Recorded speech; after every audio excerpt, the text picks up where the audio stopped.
So the Samsung Galaxy Tab A8 is one of those Samsung Galaxy tablets that Samsung has made. And I definitely will tell you, these were very, very solid tablets. I like them a lot. I still think they're very decent tablets for their Tab A series. So let's go and see how this particular tablet holds up in 2024. Now, the thing I will tell you first of all is that this particular tablet, without a doubt, is a very, very interesting one. Because for one, it was the cheapest tablet that Samsung made back in 2022, but also the other big thing is that these are essentially supposed to be made to kind of be sold at a super cheap price. So they're not really going through and trying to, put all the crazy features going on for these particular devices. They're essentially limiting the features. They're giving us a very watered down type of tablet. And the other thing too is we've already gotten the successor of this particular tablet as well. Like we already have the Samsung Galaxy Tab A9s. So it may not make the most amount of sense to go and buy this thing right now anyways, especially when you consider that you can actually go ahead and buy those next couple of devices. Like you can buy a Galaxy Tab A,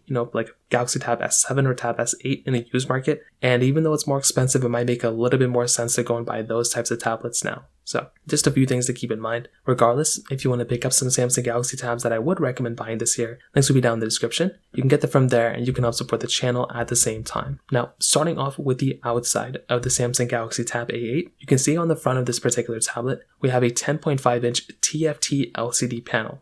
Now, it's a pretty okay panel, for what you're getting. It's, fairly high resolution, but these TFT panels really aren't that great. And that is kind of an issue that you're getting with these types of tablets. Like, for a fact that when you're getting this type of thing, you're not really getting like a crazy, great performing, display. But that's kind of okay because that's kind of what you'd expect. When you're getting these types of tablets, Samsung is not throwing everything they have inside of this particular thing. It's a fairly limited type of experience. And once again, that is essentially what's kind of happening with this particular tablet. So I would kind of hate for you to go and buy a tablet like this if you already know that it's not going to be that great of an experience. And I will tell you the display of this thing really is not going to be that great. So just kind of keep that in mind in the back of your head. But regardless of that, there's still a lot of capability and a lot of quality, I would say, from this type of tablet as well. Like for one, the build quality of this thing really isn't even that bad. Like it's completely built out of plastic, but it doesn't feel like a terribly cheap tablet either. Like it still feels fairly good. You're getting kind of like these flat sides on it too, which is actually kind of a nice touch. So that right there's like another really cool thing going on for this particular tablet as well. I still think it looks and feels very, very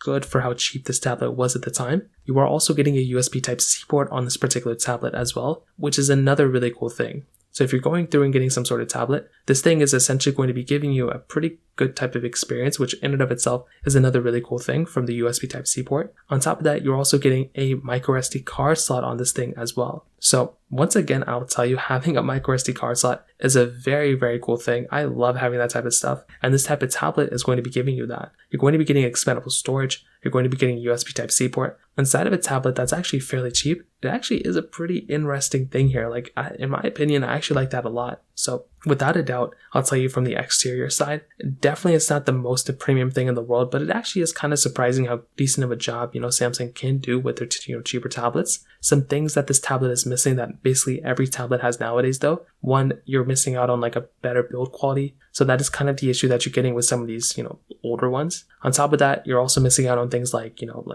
maybe a higher, output USB Type-C port that has Samsung DeX. You're also missing out on like a 120 Hz display. There's nothing like that here either. So just a few things to keep in mind. Again, not the biggest deal in the world, but if you're looking at these types of tablets, you're going to be missing out on a few things from this particular tablet from that standpoint. So just kind of keep that in mind right there. Now, on top of that, another big thing is with the camera. Now, I will tell you, I'm pretty sure every single person watching this is not going to look at this kind of tablet and use this as their primary camera. But I do have to kind of let you know that if you have something like a Samsung Galaxy S7 or newer, that camera is probably going to be better than this type of, tablet on the type of camera on this thing. So you're getting an 8 megapixel camera on the back and a 5 megapixel camera on the front. Now you can do 1080p on the front and the back of this particular tablet, which is cool. I love having that and I love seeing that. But the issue that we're kind of running into, I would say, with this particular device is that the camera quality really isn't that great anymore. It really wasn't even that great when it first came out back in 2022. So you're going to be getting like a very limited type of experience with this type of camera. And once again, I would hate for you to go and buy a camera like this and use this type of device if you're not going to have that great of an experience. And that is essentially what's going on with this type of device. Like if we were getting 4K at any resolution, then that'd be better, but we're not really getting that here. So this right there is another very, very big thing to keep in mind. Once again, I would hate for you to go and get a device like this and to basically get like a, and not feel as strong or not feel as great, with this type of camera. So that right there is like another big thing to keep in mind. And like I said, if you have a Samsung Galaxy S7 or newer, I'm not joking around with that. That camera is probably going to be a better camera than this particular device. So take it as you will, but from a camera perspective, that is a little bit kind of how I see this particular camera holding up from that particular side. So that kind of covers it up there. Now from the software side, this is always the more interesting thing going on with Samsung, is because, with these super cheap tablets, you never know how, long these phones are going to last. And in this particular case, I'm not really 1000% too sure what's going on. So there's a chance this tablet could last a super long time. There's a chance it might not. So it's really one of those situations where we're going to have to kind of see what happens. Personally, for me, in my opinion, I'm not really wanting, once again, I don't know how long this tablet's going to last per se. There's a chance where it's going to last probably another year. There's a chance where it's probably not. So we're just going to have to kind of wait and see what happens. But as of right now, this tablet's still kind of supported. It's still getting a software update probably here and there. But just keep in mind that if you're wanting this, tablet to last a super long amount of time, Android 13 is probably where it's going to end off at. So it's probably not going to get Android 14 anymore. It's probably not going to last as, that much longer than you probably expect. So that right there is probably another big thing to keep in mind there as well. Now, on top of that, another big thing here is basically with its performance. So inside of it, it had that Unisoc Tiger T618 chipset. I have no idea where that chipset came from. And you're getting 2 or 3 or 4 gigabytes of RAM on this thing. So you're getting quite a bit of a range of customizability from this tablet. But a big thing you want to keep in mind here for the most part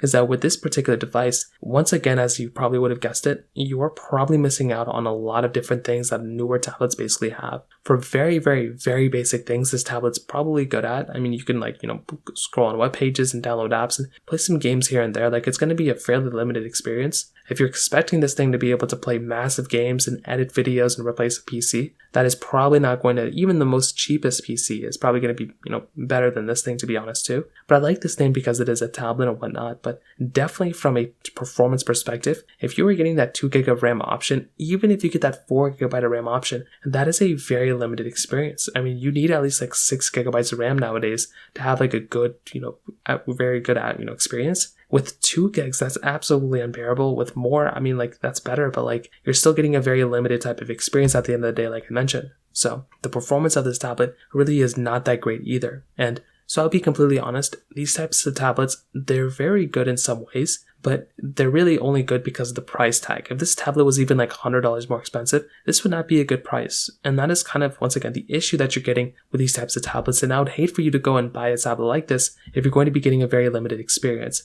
And that is essentially kind of what's going on with this type of tablet, is you're getting a very limited experience. And I would hate for you to go ahead and get a tablet like this if it's going to be like that. So take that as you will, but that's kind of how I see this particular tablet holding up in 2024. If you have any other thoughts or questions, please let me know in the comment section below. Hit the like button, that will mean so much, but definitely hit that subscribe button. More importantly than everything else, I love every single one of you guys. Hopefully I'll catch you guys in the next video. Peace out till then.